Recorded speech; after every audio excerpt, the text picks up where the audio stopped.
Good morning to all of you. तर आजच्या लेसनसाठी start करूया आपण. तर आजच्या लेसनचं नाव आहे विश्वकोश आणि हे एक स्थूल वाचन मधील हा लेसन आहे. आपल्या प्रश्नपत्रिकेमध्ये सेकंड टर्म मध्ये स्थूल वाचनावरती स्पेशली तिसरा विभाग असतो पद्य गद्य आणि तिसरा विभाग असतो आपला स्थूल वाचन. स्थूल वाचनावरती 6 मार्कासाठी प्रश्न विचारले जातात. तर आपण आजचा स्थूल वाचन सुरू करूया. विश्वकोश. तर सर्वप्रथम आपण सुरुवात करून घ्या पाठाचा परिचय. विश्वकोशाची ओळख करून देणारा हा पाठ आहे. आपण ज्ञानविषयक गरजा, व्यावहारिक सोयी यांच्या दृष्टीने सर्व विषय संग्राहक मराठी विश्वकोश अधिक उपयुक्त आहेत. कोणत्याही शब्दाचे वेगवेगळे संदर्भ विश्वकोशातून मिळू शकतात. हे संदर्भ पाहणे, या संदर्भाचा अभ्यास करणे या भाषा समृद्धीच्या दृष्टीने अत्यंत आनंददायी प्रक्रिया आहेत. हा आनंद मिळावा, विश्वकोश पाहण्याची गरज कळावी व विश्वकोश अभ्यासण्याची सवय लागावी या हेतूने स्थूल वाचन विभागात समावेश असलेला हा पाठ महत्वपूर्ण आहे.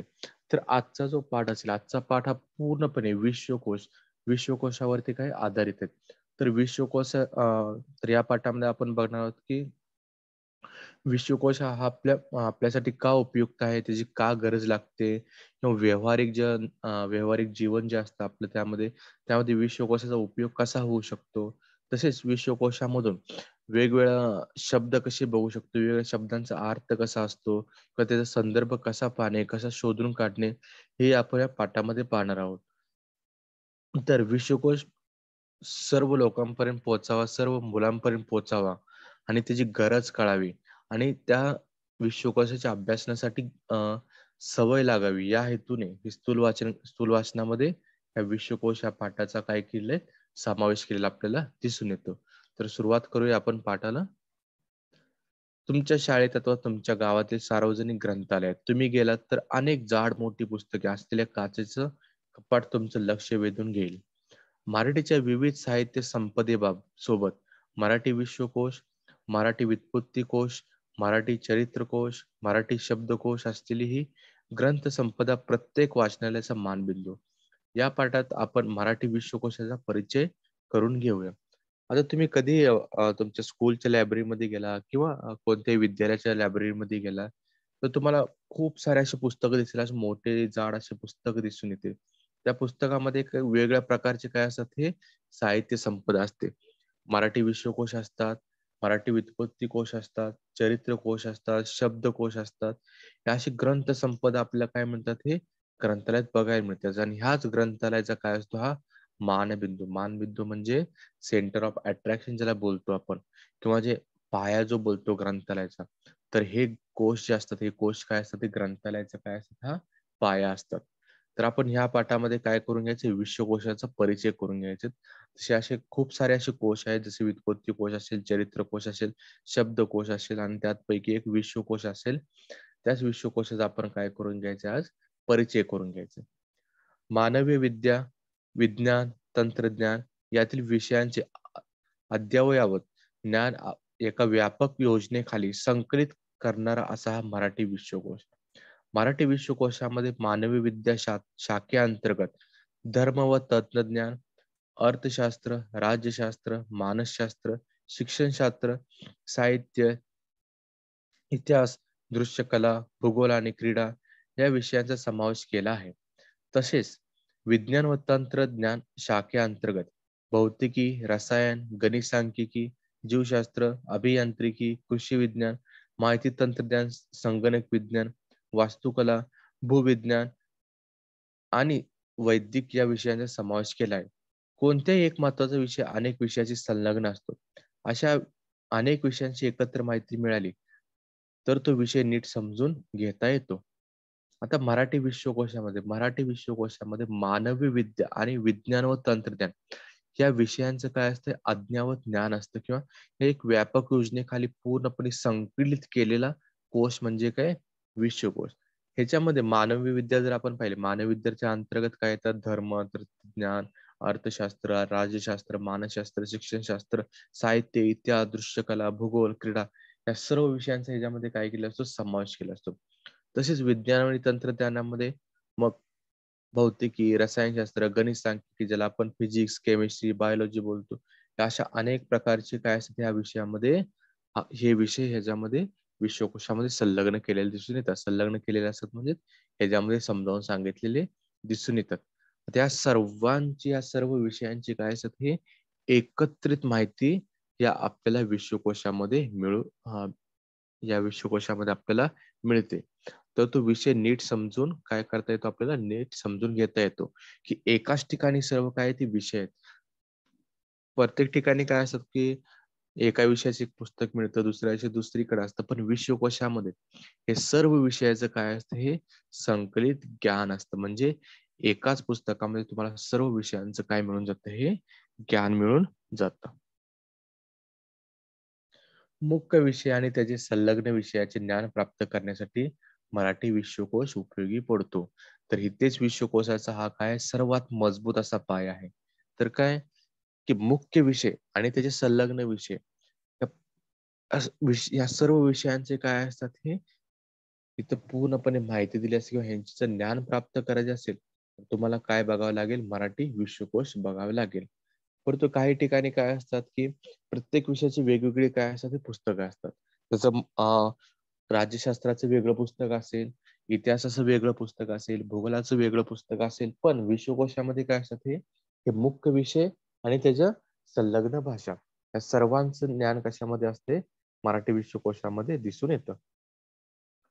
शिक्षणाचा प्रसार जसा झपाट्याने वेग घेऊ लागला, भाषा समृद्धीची वाटचाल जशी दमदार होऊ लागली, तशी भाषा सर्वार्थाने खुलू लागली. भाषामध्ये आदान-प्रदान होऊन अनेक नवे शब्द मराठीत रूढ झाले. वाढत्या औद्योगिकीकरणामुळे समाजाच्या वैज्ञानिक व तांत्रिक गरजा वाढू लागल्या. अनेक नवे शब्द अस्तित्वात आले. शब्दांना नवीन आयाम प्राप्त झाले. त्याचबरोबर सर्व विषय संग्राहक विश्वकोशाची गरज निर्माण झाली. आता ह्याच्यामध्ये जसं जसं शिक्षण वाढू लागलं किंवा जसं शिक्षणाचा वेग वाढू लागला, तसे काय होऊ लागले नवीन नवीन शब्द, नवीन नवीन भाषा काय होऊ लागल्या, या दमदार होऊ लागले किंवा ही भाषा सर्वार्थाने फुलू लागली. तशीच नवीन भाषामध्ये काय लागले आदान-प्रदान होऊन नवे शब्द मराठीत रूढ झाले. म्हणजे नवीन शब्द काय झाले मराठीत येऊ लागले. औद्योगिकरणामुळे काय झाल्या, वैज्ञानिक आणि तांत्रिक गरजा वाढल्या. त्याच्यामुळे अनेक नवीन शब्द काय झाले अस्तित्वात आले. नवीन शब्दांना आयाम प्राप्त झाले. त्यामुळे या सर्व विषयक संग्रहात विश्वकोशाची काय झाली गरज निर्माण झाली, की नवीन शब्द आले तर त्याची पूर्ण माहिती जी असेल किंवा त्याची काही इन्फॉर्मेशन जी असेल, हे कशामध्ये मिळतं ते आपल्याला विश्वकोशामध्ये मिळून जातं. उच्च शिक्षणाचे माध्यम म्हणून मराठीचा होत गेलेला अधिकाधिक स्वीकार, मराठीमध्ये निर्माण झालेली संदर्भ ग्रंथाची तीव्र गरज आणि शासन व्यवहाराची भाषा म्हणून राज्य पातळीवर मराठीला मिळालेली मान्यता या भूमीवर मराठी भाषेतील सर्व विषयक संग्राहक विश्वकोशाची गरज अधोरेखित झाली. आता थोडस आपण इतिहासामध्ये जाऊ. 1961 ला काय झाले महाराष्ट्राची स्थापना झाली. महाराष्ट्राची स्थापना जशी झाली तर महाराष्ट्राचा जो पाया असेल किंवा महाराष्ट्र स्थापनेचा जो पाया असेल तो काय असेल की मराठी भाषिकांचा राज्य किंवा मराठी भाषिकांचं राज्य. म्हणजे जे काही ठिकाण असेल त्यामध्ये सर्व जे असे लोक होते की ज्यामध्ये मराठी लोक बोलू शकते. पण हे महाराष्ट्र तयार होण्याच्या अगोदर हे कशा आपलं राज्य जे असेल किंवा आपल्या राज्याचा काही भाग असेल कोणाच्या आधिपत्याखाली होते किंवा एक वेगळंच प्रांत म्हणून ओळखलं जायचं. पण जेव्हा महाराष्ट्र निर्माण झाल्यानंतर काय झाले हे या विश्वकोशाची अजूनच गरज वाढली का की मराठीला एक वेगळा आयाम प्राप्त झाला किंवा एक वेगळी भाषा म्हणून काय झाली त्याचा स्वीकार करण्यात आला. किंवा महाराष्ट्राच्या सरकारमध्ये किंवा शासन व्यवहारामध्ये मराठी भाषेस काय झाली एक वेगळी मान्यता मिळाली किंवा राज्य शासन किंवा शासन व्यवहार जेव्हा चालतो त्यामध्ये वापरणारे काही जे शब्द असतील हे शब्द काय झाले वेगळे प्राप्त होऊ लागले किंवा वेगळे शब्द त्यामध्ये प्राप्त होऊ लागले. त्यामुळे या विश्वकोशाची काय काय होऊ लागली अजूनच गरज भासू लागली किंवा अजूनच जास्त काय होऊ लागली आपल्याला याची गरज अधोरेखित झाली. मराठी विश्वकोशाच्या निर्मितीमध्ये मराठी विश्वकोशाच्या निर्मितीमध्ये पहिलेच संपादक म्हणून तर्कतीर्थ लक्ष्मण शास्त्री जोशी यांचे योगदान अत्यंत मोलाचे आहे. तसेच मराठी विश्वकोशाचा परिचय करून घेताना ज्ञानकोशकार डॉक्टर श्रीधर व्यंकटेश केतकर यांचे कृतज्ञतापूर्वक स्मरण आवश्यक आहे. स्वातंत्र्यपूर्व काळात त्यांनी केलेली कामगिरी विशेष उल्लेखनीय आहे. तथापि त्यानंतरच्या काळात विशेषतः स्वातंत्र्योत्तर काळात ज्ञान विकास क्षेत्रात ज्या वेगाने विकास झाला, हा विकास लक्षात घेऊन विद्यमान ज्ञान क्षेत्राचे सर्वांगीण परिचय करून देणारा मराठी विश्वकोश हा आश्वासक प्रयत्न आहे. त्याच्यामध्ये तर्कतीर्थ लक्ष्मण शास्त्री जोशी, आता हे जे मराठी विश्वकोश जे तयार करतात किंवा नेहमी अपडेट करतात किंवा त्याच्यामध्ये नवीन नवीन शब्द टाकत राहतात किंवा नवीन नवीन शब्द काय होतात त्याच्यामध्ये अधोरेखित होऊ लागतात. तर याच्यामध्ये मराठी विश्वकोश जे असेल किंवा त्याची निर्मिती जी असेल, ही निर्मिती कुठून सुरू झाली, तर याचे जे पहिले संपादक जे असतील लक्ष्मण शास्त्री जोशी यांचे योगदान काय खूप म्हणजे खूप मोलाचं आहे. त्यानंतर मग ज्ञानकोशकार श्रीधर व्यंकटेश केतकर असतील किंवा असे खूप सारे लोक जे असतील, त्या लोकांनी काय केले, ते मोठे मोठे लेखक जे असेल लेखक समोर आले, त्यांनी विश्वकोशामध्ये काय टाकले, वेगळे शब्द टाकले, त्यांचे अर्थ लिहिले किंवा त्याला एक संपादक म्हणून ती लक्ष्मण शास्त्री जोशी यांनी काय केलं, खूप मोठासा असा आपलं काय दिलं त्याच्यामध्ये आपलं मोलाचं योगदान असं दिलेलं आहे. आता स्वातंत्र्योत्तर काळात ज्ञानविकास क्षेत्रात ज्या वेगाने विकास झाला, हा विकास लक्षात घेऊन विद्यमान ज्ञान क्षेत्राचा सर्वांगीण परिचय करून देणारा मराठी विश्वकोश. आता जसं जसं स्वातंत्र्यानंतर काय झालं, ज्ञान विकास होऊ लागला, वेगवेगळ्या भाषांमध्ये शिक्षण होऊ लागलं, मराठी भाषामध्ये अजूनच जास्त मोठं शिक्षण होऊ लागलं. जर तुम्ही जर पाहत गेला महाराष्ट्र हा देशामध्ये जवळ केरला आणि तमिळनाडू ह्याच्यानंतर सगळ्यात जास्त जे शिक्षणाचा पाया जो असेल हा कुठे, हा महाराष्ट्रामध्ये दिसून येतो. जसं जसं शिक्षणाचा विकास होत गेला, तस तसं या मराठी विश्वकोशाची काय लागली, जास्तच गरज भासू लागली. ह्याच्यामध्ये वेगवेगळे विकास होऊ लागले, ह्याच्यामध्ये वेगवेगळे ज्ञानक्षेत्र वाढू लागले किंवा वेगळे त्याच्यामध्ये विषय वाढत गेले किंवा जे काही अंतर्गत विषय असतील, हे अंतर्गत विषय काय झाले ह्याच्यामध्ये वाढत जाऊ लागले. तर पुढे पाहूया आपण विश्वकोश कसा तयार झाला किंवा विश्वकोशाची निर्मिती कशी झाली. सर्वप्रथम विषयावर तज्ञांची समितीची रचना केली गेली. म्हणजे विषयावर म्हणजे काय, प्रत्येक विषयाचे तज्ञ काय झाले, यांची एक वेगळी समिती बसवली. म्हणजे अर्थशास्त्राची समिती वेगळी, राज्यशास्त्राची वेगळी, भौतिकशास्त्राची वेगळी, रसायनशास्त्राची वेगळी. तर जेवढे काही विषय असतील त्या सर्व विषय तज्ञांची काय झाली, समिती तयार करण्यात आली. समिती तयार करण्यात आली म्हणजे कमिटी तयार करण्यात आली. प्रत्येक विषयाच्या नोंदीची शीर्षके निश्चित केली गेली. म्हणजे प्रत्येक विषयाच्या नोंदीचे म्हणजे प्रत्येक विषय जो असेल त्याच्यामध्ये काय शीर्षक देण्यात येतील किंवा काय टायटल देण्यात येतील, हे काय करण्यात आले, पहिल्यांदा निश्चित करण्यात आले. मुख्य, मध्यम, लहान नोंदीतील मुद्द्याची टाचणी तयार करण्यात आली.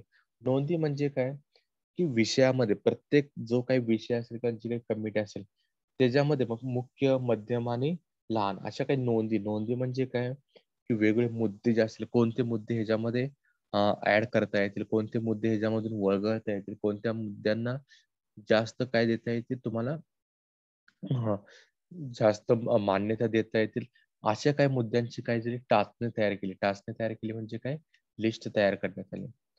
नोंदीच्या मर्यादा आखून टाचनामध्ये तसं सूचना दिल्या गेल्या. आता नोंदीच्या मर्यादा म्हणजे काही नोंद काढली म्हणजे 4-5 पानांची ही काढली, नोंदी काढल्या असं नाही. मर्यादा ठेवण्यात आली की एवढी मर्यादा या विषयाबद्दल किंवा या शब्दाबद्दल एवढी मर्यादा पाहिजे किंवा एवढी लिमिटेशन्स पाहिजे, त्याबद्दल त्यांनी काय दिलं, टाचनामध्ये सूचना दिल्या गेल्या. प्रत्येक विषयाचे मुख्य, मध्यम, लहान, नाममात्र नोंदीच्या यादी तयार केल्या गेल्या. आता प्रत्येक विषय जो असेल त्या विषयामध्ये मुख्य, मध्यम आणि लहान अशा प्रकारच्या काहीतरी नोंदींच्या याद्या तयार करण्यात आल्या. आकार विल्ल्यानुसार या याद्या लावण्यात आल्या. तर आकार विल्ल्या म्हणजे की सर्वप्रथम सर्वात मोठ्या याद्या, त्यानंतर मध्यम याद्या, त्यानंतर लहान याद्या, त्या याद्या काय केल्या, आकारानुसार त्यांची काय केली, ही यादी लावण्यात आली. 1976 या वर्षी महाराष्ट्र राज्य समिती मंडळाने मराठी विश्वकोशाचा पहिला खंड प्रकाशित केला. आतापर्यंत विश्वकोशाचे 20 खंड प्रकाशित झाले आहेत. हा सर्वात महत्वाचा. 1976 रोजी महाराष्ट्र राज्य संस्कृती मंडळ मराठीचा पहिला विश्वकोश खंड काय केला, हा प्रकाशित केला. 1 मार्कासाठी क्वेश्चन येऊ शकतो किंवा 1 मार्कासाठी प्रश्न विचारला जाऊ शकतो की मराठी विश्वकोशाचा पहिला खंड हा कोणत्या वर्षी प्रकाशित झाला. तर तो कोणत्या वर्षी प्रकाशित झाला, 1976 रोजी. तर 1976 पासून ते आतापर्यंत किती, एकूण 20 खंड काय झाले, ते प्रकाशित करण्यात आले आहेत.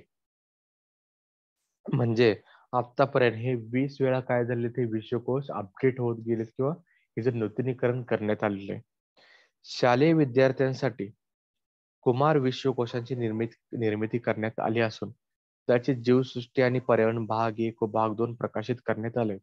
आता विश्वकोश तुम्हाला जर मोठे विश्वकोश दिले तर तुम्हाला ते लवकर समजणार नाहीत किंवा त्याचे ज्ञान प्राप्त होणार नाही. तर शालेय विद्यार्थ्यांसाठी काय केलेत, हे कुमार विश्वकोश म्हणजे त्याची भाषा जी असेल किंवा त्याची काही ती लेवल जी असेल, लेवल काय हे छोट्या मुलांकरिता बनवलेले आहे. तर ह्याचे काय केले, 2 भाग केले, जीवसृष्टी आणि पर्यावरण भाग 1 आणि भाग 2 असे प्रकाशित करण्यात आलेले आहेत. आधुनिक तंत्रज्ञानाचा वापर करून मराठी विश्वकोशाच्या 20 खंडातील माहिती मोबाईल ऍप मध्ये समावेश करण्यात आली आहे. तर हे सर्वात महत्वाचं आहे. आज जर तुम्ही पाहिलं पूर्ण जगामध्ये भारत हा एक नंबरचा देश आहे की ज्याच्यामध्ये सगळ्यात जास्त मोबाईल वापरले जातात. तर ह्याचाच फायदा घेऊन मराठी विश्वकोश काय केले, ते हे ऍप तयार करण्यात. म्हणजे आपल्याला डायरेक्ट लायब्ररी मध्ये न जाता, पहिलं कसं होतं, आपण लायब्ररीमध्ये जावा, लायब्ररीमध्ये झाल्यानंतर ते भले मोठे जे पुस्तक असतील, जाड पुस्तक असतील, ते जाड पुस्तक घ्या, मग ते वाचा, त्याची नीटनेटकी काळजी घ्या. पण आता असं नाही. आता कसं आहे, ते हे जे काही 20 खंड आहेत, ते 20 खंड कशामध्ये, ऍप मध्ये टाकण्यात आलेले आहेत. म्हणजे तुम्हाला एका क्लिक वरती काय मिळून जातं, ते पूर्ण विश्वकोश काय मिळतात, त्याचे 20 खंड तुम्हाला मिळू शकतात आणि त्याची माहिती तुम्हाला काय करू शकतात, हे अवगत होऊ शकते. म्हणजे जसे वेगवेगळे ऍप असतात, व्हॉट्सअप असेल, वेगवेगळे ऍप असतील, ट्विटर असेल, हे जसे ऍप आहेत तसे मराठी विश्वकोशाचे काय केलेत, हे ऍप तयार केलेले आहेत. म्हणजे तुम्ही कुठेही बसून, कधीही बसून तुम्ही काय करू शकता, हे मराठी विश्वकोश वाचू शकता किंवा त्याचं ज्ञान अवगत करून घेऊ शकता. तर हे आपण पाहिलं की विश्वकोश हा कसा तयार झाला किंवा कशा प्रकारे सुरुवात झाली आणि कोणत्या वर्षी काय झाले, ते पहिला खंड प्रकाशित करण्यात आला. आता विश्वकोश कशासाठी पाहावं म्हणजे की हिची गरज काय आहे किंवा कशासाठी आपण तो विश्वकोश पडताळावा, हे बघायचं. आपल्या ज्ञानविषयक गरजा मराठीतून भागवण्यासाठी. आता आता काही लोक असतात किंवा आपण कधी कधी आपल्याला काय जाते, इंग्लिश लँग्वेज ही जड जाते. इंग्लिश लँग्वेज जेव्हा आपण वाचतो तेव्हा आपल्याला काय होतं, खूप साऱ्या अडचणी येतात, खूप साऱ्या अडचणीचा सामना करावा लागतो. पण आपली मातृभाषाच मराठी असल्यामुळे आपल्याला जर एखाद्या गोष्टीचं ज्ञान घ्यायचं असेल, आपल्या एखाद्या विषयाचं ज्ञान घ्यायचं असेल, तर आपल्याला मातृभाषा जी असते, आपली मातृभाषा खूप गरजेची पडते किंवा खूप उपयोगी पडते. किंवा असं जगाच्या पाठीवर असं बोललं जातं की भाषेतून घेतलेलं शिक्षण जे असेल, हे सर्वात प्रभावी आणि उपयुक्त असं मानलं जातं. त्यामुळेच ज्ञानविषयक ज्या काही गरजा असेल त्या मराठीतून भागवण्यासाठी कशाचा उपयोग होतो, विश्वकोशाचा विश्वकोशची गरज पडते. जागतिक ज्ञानक्षेत्र ते क्षितिज विस्तारताना आपल्या विविध विषयातील कुतूहलास इष्ट वळण लागण्यासाठी. आता इथे काय सांगितले की जागतिक पातळीवरती काय करायचं, ज्ञानाचे क्षितिज जे असेल, क्षितिज काय करायचं, विस्तारायचं म्हणजे काय करायचं, आपल्याला अजून वाढवायचंय. तर हे वाढवण्यासाठी आपल्याला कशाची गरज पडते, विश्वकोशाची. अभिव्यक्तीला योग्य चालना मिळण्यासाठी, अभिव्यक्ती म्हणजे तुमची पर्सनॅलिटी जी असेल, पर्सनॅलिटी जी वाढवण्यासाठी. आता सिंपल उदाहरण असेल, की तुमची पर्सनॅलिटी कधी वाढते की तुमचं ज्ञान जे असेल, ज्ञान हे अफाट असेल, तुमचं ज्ञान हे काय असेल हे दुसऱ्यांपेक्षा अधिक असेल. तर समोरच्या व्यक्तीवरती तुमचे काही जे काही इमेज असणार आहे तुमच्या समोरच्या व्यक्तीवरची जी काही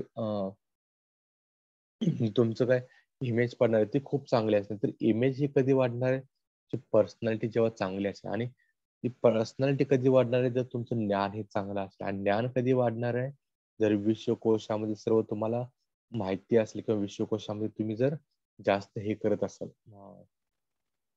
जास्त तुम्हाला माहिती असेल, तर तेव्हा तुमची अभिव्यक्ती काय होते हे जास्त उजळून निघते.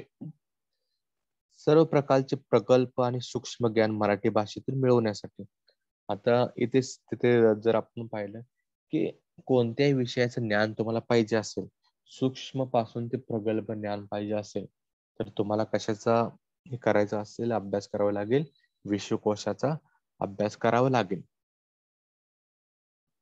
आता विश्वकोश कसा पहावा? शब्द आकार विल्ल्यानुसार पहावेत. शब्द आकार म्हणजे शब्दाचा आकार जो असेल लहानापासून ते मोठ्यापर्यंत. जर विश्वकोश जर तुम्ही पाहायला गेला तर लहानापासून ते मोठ्यापर्यंत हे काय असतात हे हे त्यामध्ये शब्द दिले असतील. तर तुमचा शब्द हा छोटा असेल तर कशामध्ये बसतो किंवा कोणत्या आकारामध्ये येतो तर त्यानुसार त्याची माहिती आपल्याला मिळू शकते. बाराखड्यातील सर्व व्यंजन याच्या स्थानानुसार अनुक्रम दिलेला शब्द पाहावा. आता बाराखडीमध्ये काय असतात आपले 12 आ इ ई क क हे आपले बाराखडे. बाराखडे बाराखडीमध्ये आपले स्वर आणि व्यंजन आहेत. त्या स्वरनुसार आणि व्यंजनानुसार काय केलं जातं ते इथे जे अनुक्रमणिका असते. इनसायक्लोपीडिया ब्रिटॅनिका प्रमाणे मराठी भाषेतील सर्व विषयक संग्राहक विश्वकोश तुमच्या ज्ञानात, तुमच्या भाषिक समृद्धीत निश्चित भर घालणार आहे. भाषा व त्या संबंधीचे संदर्भ याची गंमत अनुभवण्यासाठी विश्वकोश पाहण्याची गरज तुम्हाला पाहण्याची सवय लागून घ्यायला हवी. आता तुम्ही पहा इन्सायक्लोपीडिया जो असतो किंवा ब्रिटॅनिकाचा इन्सायक्लोपीडिया असतो त्याच्यामध्ये तुम्हाला सर्व माहिती मिळेल. पण ती कशामध्ये मिळेल? इंग्लिश मध्ये मिळेल. तीच जर माहिती जर तुम्हाला पाहिजे असेल मराठीमध्ये किंवा मराठीमध्ये समजून घ्यायचं असेल तर तुम्हाला कशाची गरज पडणार आहे? विश्वकोशाची गरज पडणार आहे. म्हणजे विश्वकोशामध्ये प्रत्येक शब्दाचा हा काय दिलेला असतो? हा अर्थ दिला असतो. आणि तो अर्थ कुठून आला, त्याचा इतिहास काय असेल, सुरुवात कशी झाली, ही सर्व माहिती काय दिलेली असते याच्यामध्ये दिलेली असते. तुमच्या माहितीसाठी तुम्हाला तुम्हाला आवडणारे शब्दकोडी, फॅशन्स पैकी केशरचना या शब्दांचे संदर्भ विश्वकोशाचा आधार घेऊन येथे देत आहोत. आता आपण दोन उदाहरणं पाहणार. दोन शब्द ह्याच्यामध्ये दिलेत, शब्दकोडी आणि केशरचना. आता तुम्हाला याचा अर्थ पाहिजे असेल की हा केशरचना आली कुठून, हा शब्द आला कुठून, याचा इतिहास काय आहे आणि ह्याच्यामध्ये कोणते कोणते प्रकार आहेत, काय आहेत, हे जर तुम्हाला सर्व पाहायचं असेल तर विश्वकोशाची कशी गरज पडते हे तुम्हाला पुढच्या भागामध्ये कळून येईल. तुम्हाला आवडणारे कोणतेही शब्द, त्याचे अर्थ, संदर्भ विश्वकोशातून शोधा. भाषेचे अनोखे अंग जाणून घ्या. विश्वकोश आता www.मराठी विश्वकोश .महाराष्ट्र.gov.in या संकेतस्थळावर उपलब्ध आहे.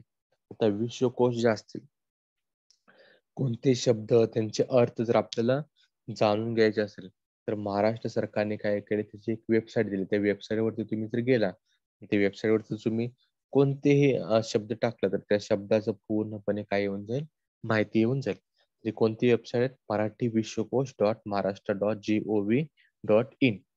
तर आपण आता पुढचा भाग सुरू करणार आहोत की दोन शब्द आहेत कोणते? शब्दकोडी आणि केशरचना. तर हे दोन शब्द जे असले दोन शब्दांचा अर्थ एक उदाहरण तुम्हाला दिलेले आहेत की विश्वकोशामध्ये याचा उदाहरण कसं दिलेलं किंवा ह्याचा शब्दकोडी हा शब्द कसा दिलेला आहे, कसा आलेला आहे, तो ही सर्व इतिहास आणि सर्व माहिती यामध्ये आपल्याला दिसून येते. आपण सुरुवात करूया.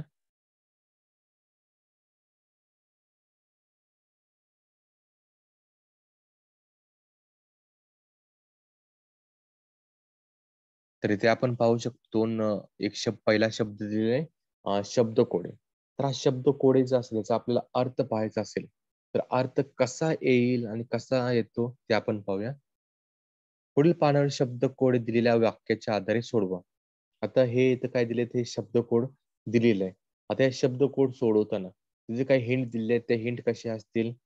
श्वेतगंगा या कविता संग्रहाचे कवी. एका साहित्यिकाचे आडनाव श्रीपाद कृष्ण.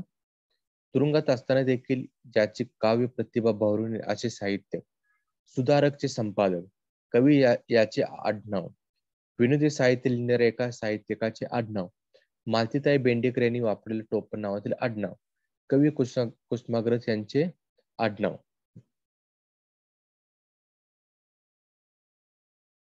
ह्याच्यामध्ये पहा, हे शब्दकोड काय दिलेत, हे 8 प्रकारे दिलेत. पण ह्याच्यामध्ये काय दिलेत हे, की शेवटचा शब्द जो असेल, शेवटचा शब्द काय आला पाहिजे, हा र आला पाहिजे. तर हे 8 तुम्हाला काय दिलेत, हिंट दिलेत, आणि हिंट नुसार तुम्हाला काय करायचे, हे शब्दकोड सोडवायचे. तर इथे आपण शब्दकोड बघताना पहिल्यांदा विश्वकोशामध्ये काय दिलं तुम्हाला, एक्झाम्पल दिले की शब्दकोड हे नक्की काय असतं. म्हणजे जर तुम्हाला तुम्हाला ते माहितीच नसेल की शब्दकोडी काय आहे, तर तुम्हाला पुढे जाता येणार नाही. त्यासाठी इथे शब्दकोशामध्ये सर्वप्रथम काय दिले, की शब्दकोडे नक्की काय असतं हे इथे समजावून सांगितले. त्यानंतर हा पहा, आर्थर वीर यांनी 21 डिसेंबर 1913च्या न्यूयॉर्क वर्ल्डच्या अंकात अशा प्रकारचे पहिले शब्दकोडे प्रसिद्ध केले. तर हा शब्दकोडे आला कुठून, की 1913 रोजी हा आर्थर वीर यांनी काय केले, हे पहिले शब्दकोडे प्रसिद्ध केले. हाच तो चहा या दोन्हीकडून जरी शब्द वाचले तरी एकसारखेच बनते. अशा प्रकारच्या शाब्दिक करमतीवर आधारित हे कोडे असावे असा अंदाज आहे. म्हणजे शब्दकोडे म्हणजे काय? हा शब्द कुठून जरी वाचला तर हा काय येणार आहे? हा सारखाच येणार आहे. तर हे ज्या करामती असतात, छोट्या छोट्या ज्या गमती असतात, त्या गमती करामतीच्या आधारावरती काय असतात, हे शब्दकोडे असतात. मुलांना विविध वृत्तपत्रे, मासिके, साप्ताहिके यामध्ये येणारे शब्दकोडे तुम्ही सोडवता आणि भाषेची गंमत अनुभवता. फ्रेंच भाषा शब्दकोडांसाठी सर्वात सोयीस्कर भाषा. कॅनडामध्ये फ्रेंच आणि इंग्रजी शब्द योजून द्विभाषिक शब्दकोडे लोकप्रिय. रशियामध्ये शब्दकोडांचा वापर प्रचारासाठी. तर ही शब्दकोडे कुठून आले याची सुद्धा काय दिले तिथे माहिती दिलेली. त्यानंतर शब्दकोडांचे प्रकार कोणते? चौकोनाची कोडी, चित्र चौकडी, साम्यकारी, अनियमित आकाराची, वर्तुळाकार, बदामाच्या आकाराची, फुलीच्या खुण्याच्या आकाराची, शास्त्रीय आणि गुप्त लेखनाची. तर हे काय आहे, ते शब्दकोडांचे प्रकार आहेत. जगाच्या पाठीवर अशा प्रकारचे शब्दकोडे काय केले जातात, ते वापरले जातात. अशा कल्पनावर आधारित अनेक प्रकार रूढ आहेत. संगणकीय खेळामध्ये विविध प्रकारच्या शाब्दिक कोड्यांचा समावेश होतो. प्रसिद्ध विधान आणि अवतरण देऊन त्याचे लेखक ओळखण्यास सांगणे, एका शब्दातील अक्षरे फिरवून नवीन शब्द तयार करणे, एका शब्दातील रिकाम्या अक्षरांच्या जागा भरणे. तर अशा प्रकारचे काय केले जाते, शब्दकोडे सोडवण्यासाठी तुम्हाला हिंट दिले जातात किंवा काही असे प्रो दिलेले जातात.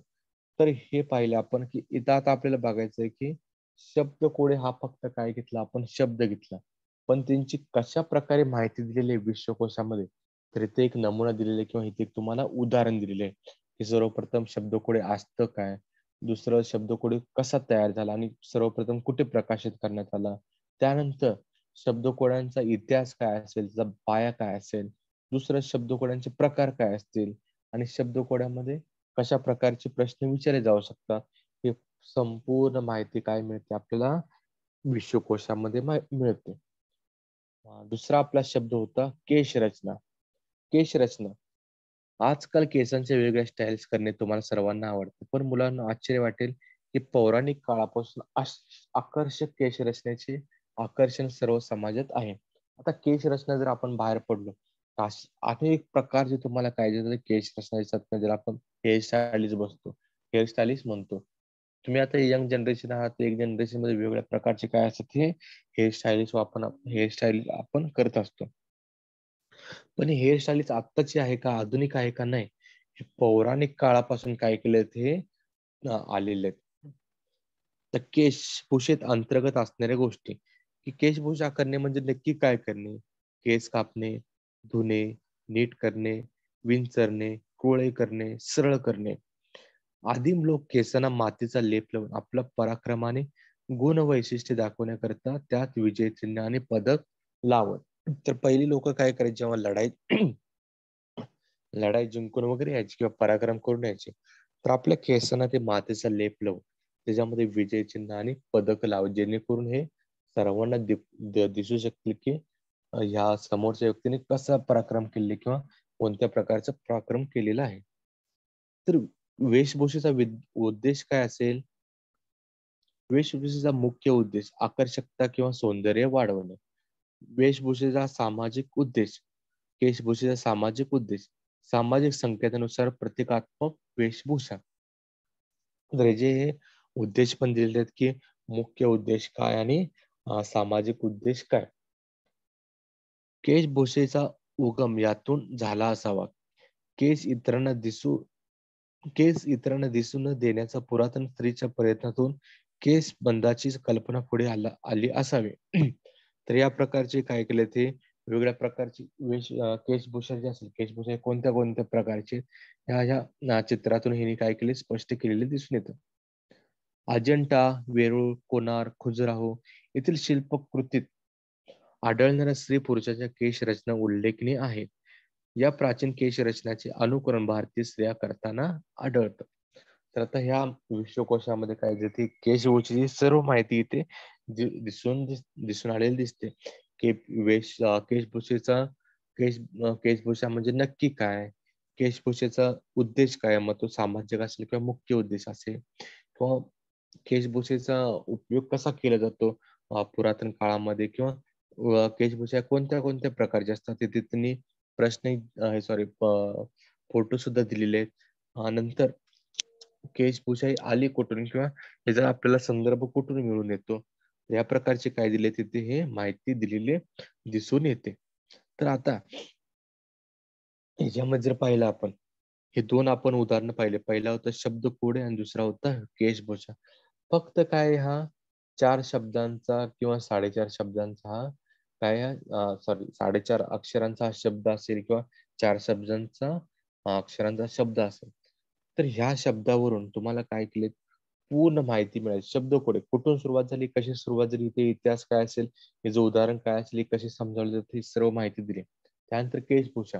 केशभूषामध्ये सुद्धा कशी केशभूषेचा अर्थ काय असतो, उद्देश काय असतो, कुठून चालत आले, त्याचे कोणते कोणते प्रकार असतील, त्याचे पुरातन काळामध्ये त्याचं महत्व काय, हे सर्व आपल्याला ह्याच्यामध्ये कळून आलं. तर अशा प्रकारचे असे लाखो शब्द आपल्याला कशामध्ये मिळून येतात, हे विश्वकोशामध्ये मिळून येतात. तर तुम्ही समजू शकता की तुम्हाला एखाद्याचा शब्द कळत नसेल किंवा एखादा शब्द तुम्हाला मिळत नसेल तर तुम्हाला त्याचा इतिहास जाणून घ्यायचा असेल तर तुम्हाला कशाचा उपयोग पडतो, हा मराठी विश्वकोशाचा उपयोग पडतो किंवा हे खूप उपयुक्त असं मानलं जातं. त्याच्यामुळे विश्वकोश आपल्याला स्थूल वाचण्यासाठी दिले की विश्वकोश जो असेल तो हा कसा तयार झाला आणि कसा उपयुक्त आहे आणि त्याची गरज काय आहे या ह्याच्यामध्ये अत्याधुनिक जगामध्ये. तर आज आपण समजून घेतलं.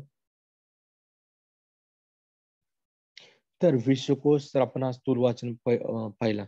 आता परीक्षेमध्ये परीक्षेमध्ये जेव्हा स्थूल वाचन पहिला विभाग हा असतो कोणता, पद्य विभाग. दुसरा विभाग असतो पहिला विभाग असतो गद्य विभाग. दुसरा विभाग असतो हा पद्य विभाग. तिसरा विभाग असतो स्थूल वाचन. चौथा असतो हा व्याकरण आणि लास्ट असतो भाषा अभ्यास. असे 5 प्रकारचे काय असतात आपल्या परीक्षेमध्ये विभाग असतात. तर त्यामध्ये हा तिसरा विभाग असेल स्थूल वाचन. स्थूल वाचनावरती वेगळे 6 मार्कासाठी काय केले जातात, हे प्रश्न विचारले जातात. आणि स्थूल वाचनामध्ये काय केले जातात, फक्त 2 ते 3 लेसन दिले जातात किंवा पाठ दिले असतात आणि 2 ते 3 लेसन वरतीच तुम्हाला काय केले जातात, हे प्रश्न विचारले जातात. तर हा विभाग जो असेल हा विभाग तुमच्या हाताचा आहे की फक्त 3 टॉपिक करून तुम्हाला काय करायचे हे त्याच्यावरती 6 मार्क असेही काय करायचे मिळवायचे. तर हा जो आपण टॉपिक पाहिला विश्वकोश. हे विश्वकोश म्हणजे काय,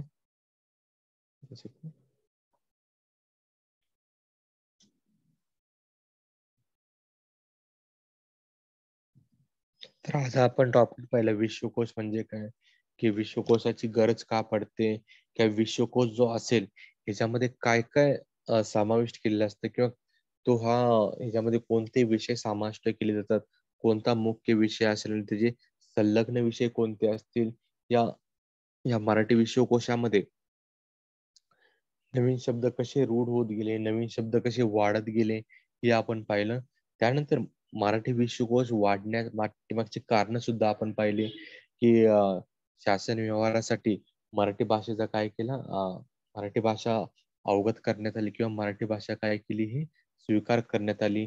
त्यानंतर मराठीमध्ये निर्माण झालेली संदर्भ ग्रंथाची तीव्र गरज, यासाठी शब्दकोश काय पाहिले आपण. त्यानंतर विश्वकोशाची गरज का आहे हे आपण या पाठामध्ये पाहिलं.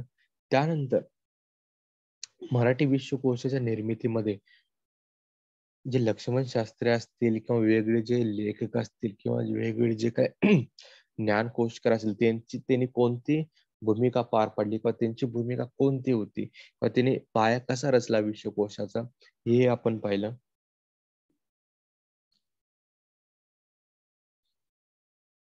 त्यानंतर आपण पाहिलं की विश्वकोश हा कशात तयार झाला किंवा कसा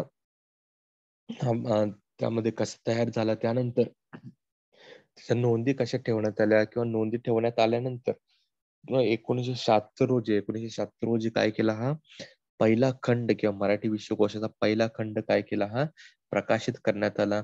त्यानंतर ते आतापर्यंत 1976 पासून ते आतापर्यंत एकूण 20 खंड काय केले प्रकाशित करण्यात आले. हे 20 खंड का प्रकाशित करण्यात आले, दिवसागणिक किंवा वर्षागणिक किंवा महिन्यागणिक काय केले, ते वेगवेगळे शब्द वाढत गेले किंवा वेगवेगळे शब्द रूढ होत गेले. आणि ते शब्द रूढ होत गेल्यानंतर हे विश्वकोश काय केले तसेच वाढत सुद्धा गेले. त्यानंतर कुमार विश्वकोशाची निर्मिती करण्यात आली. कशासाठी? शालेय विद्यार्थ्यांसाठी हे विश्वकोश जास्त जड जाऊ नये म्हणून त्यांच्या लेवलवरती किंवा त्यांच्या बौद्धिक पातळीवरती काय केले, ते विश्वकोश तयार करण्यात आले. त्यानंतर विश्वकोश कशासाठी पहावा हे आपण पाहिलं की ज्ञानविषयक गरजा मराठीतून भागवण्यासाठी आपण काय करतो, विश्वकोश बघतो. त्यानंतर जागतिक ज्ञानक्षेत्राची क्षितिज विस्तारताना किंवा क्षितिज वाढवताना किंवा लिमिट वाढवण्यासाठी मराठी ज्ञानकोशाची गरज असते. व्यक्तीला योग्य चालना देण्यासाठी म्हणजे तुमची पर्सनॅलिटी वाढवण्यासाठी, कशाचा उपयोग केला जातो, हा विश्वकोशाची गरज पडते किंवा विश्वकोशाची काय पडते, तुम्हाला हा योग्य चालना मिळते. दुसरा असेल सूक्ष्म पासून ते प्रगल्भ ज्ञान मिळवण्यासाठी तुम्हाला कशाची गरज पडते, ही मराठी भाषेची गरज पडते किंवा विश्वकोशाची तुम्हाला गरज पडते. आता विश्वकोश कसा पाहावा, विश्वकोश जेव्हा आपण पाहतो तर एक तर तो विषयानुसार पाहावा, दुसरं ते शब्दांच्या आकारानुसार की शब्दांचा आकार कसा आहे, मध्यम आहे, लहान आहे की मोठा आहे, हे पाहण्यासाठी आपण काय याद्वारे पण आपण काय करू शकतो, विश्वकोश पाहू शकतो. त्यानंतर इन्सायक्लोपीडिया जे असेल ब्रिटानिका, त्याच्यामध्ये कसे वेगवेगळे प्रकार दिले जातील किंवा त्याच्यामध्ये वेगवेगळे विषय कसे दिले जातात, त्याच प्रकारचे विषय काय केले जातात हे आपल्या मराठी विश्वकोशामध्ये दिले जातात. बाराखड्यामध्ये जसे स्वर व्यंजन असतात त्यानुसारच त्यांचं काय दिले असतात, हे बाराखडीप्रमाणे त्यांचे शब्द दिलेले असतात किंवा शब्द आपण त्यामध्ये शोधू शकतो. आता महाराष्ट्र सरकारने किंवा महाराष्ट्र गव्हर्नमेंटने काय केले, ते की सगळीकडे जाताना आपल्याला काय करता येत नाही, ते विश्वकोश घेऊन जाता येत नाहीत किंवा आपल्याला कॅरी करता येत नाही. तर हे महाराष्ट्र सरकारने काय केले, ते विश्वकोशाचे वेगळं ऍप तयार केले. ऍपद्वारे तुम्हाला काय मिळते, इथे पूर्ण माहिती मिळून जाते. अजूनच त्या महाराष्ट्र गव्हर्नमेंटने काय केले, ते एक साईट तयार केली आहे. या साईट ह्याच्यामध्ये तुम्हाला त्याचे शब्द, त्याचे अर्थ मिळून जातात किंवा त्याची पूर्ण माहिती तुम्हाला काय मिळून जाते. तर ही कोणती वेबसाईट असेल, मराठी विश्वकोश .महाराष्ट्र.gov.in या संकेतस्थळावरती काय मिळते, तुम्हाला पूर्ण माहिती मिळून जाते. त्यानंतर आपण जे दोन उदाहरणे पाहिले की शब्दकोडे आणि केशभूषा. शब्दकोडे हा तयार कसा झाला, तर त्याचे एक्झाम्पल पाहिलं आपण, की सुरुवात कुठून झाली किंवा त्याचे कोणते कोणते प्रकार आहेत, सर्वप्रथम हा कुठे छापला गेला, ही सर्व माहिती आपल्याला विश्वकोशामध्ये मिळते. प्लस आपल्याला केशभूषेचा आपण शब्द पाहिला की केशभूषा हे सर्वप्रथम कुठून आली किंवा सुरुवात कशी झाली, त्याच्यामध्ये याचा पुरावा कसा सापडतो किंवा केशभूषा म्हणजे नक्की काय.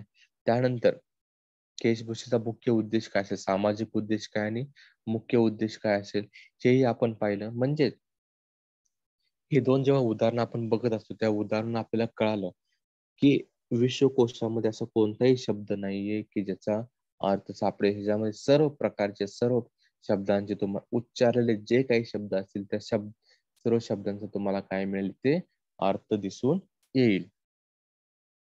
तर आजचा हा पाठ इथे संपतोय. धन्यवाद.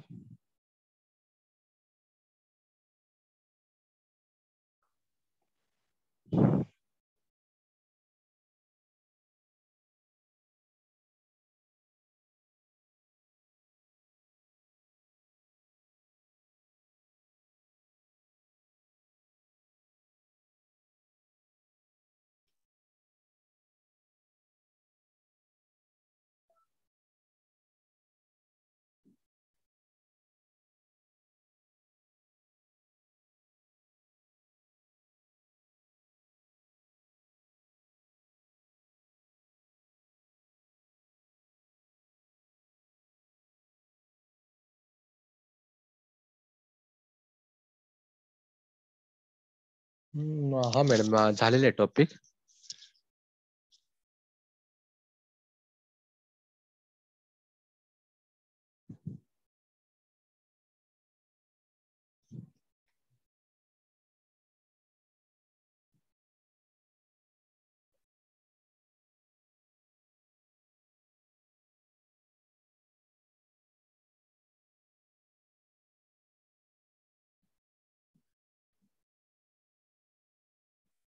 हॅलो.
हॅलो.